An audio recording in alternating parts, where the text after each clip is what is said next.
We in the Nazi killing business, and cousin, wait a minute. There's a tank in this movie.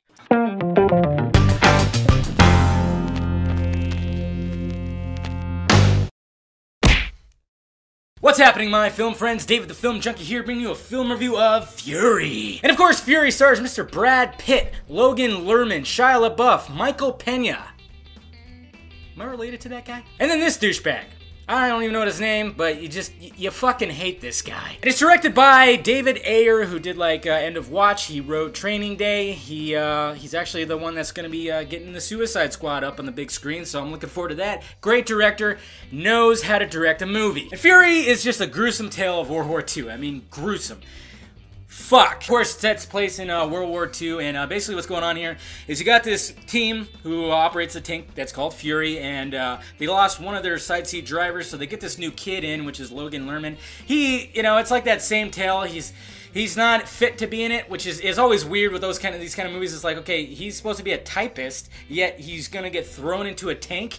Why? So of course this team kicks ass because Brad Pitt's a badass. I mean, everybody's saying it's like a watered down version of who he played in Inglourious Basterds. I guess you could say, I guess that pretty much fits. And what did I think of Fury?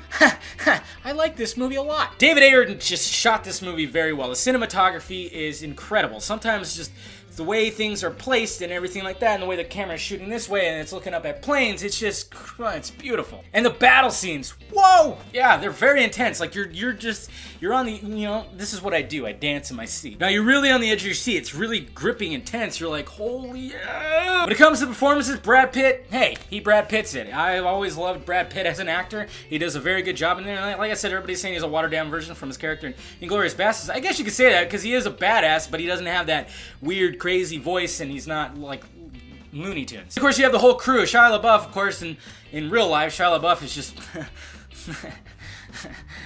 who knows what the fuck. But right here, he shows that he has some acting chops, because I absolutely hate him in everything else he does, pretty much. I hated him in the Transformers movies, just all those movies that were just like Shia LaBeouf. I was like, oh, I can't stand this rambling idiot. But in this movie, he actually does a good job. It's like, okay, Shia, let's keep doing this. Keep out of the tabloids. You'll be fine. The rest of the crew, Michael Pena, that one guy, weird-looking dude, and Logan Lerman. I mean, they all do a great job. They play their parts well, and I have nothing against the performances. It's all acted very well. They handle their characters. Good job, guys. My gripe about this movie is one scene in particular that just, wow, does it drag on, and wow, did it really not need to be in the movie at all. There's a scene where they reach this little village or whatever, and Brad Pitt and Logan Lerman, they go up to this one level where there's two German girls, and of course they're unarmed, they're okay, they're whatever, so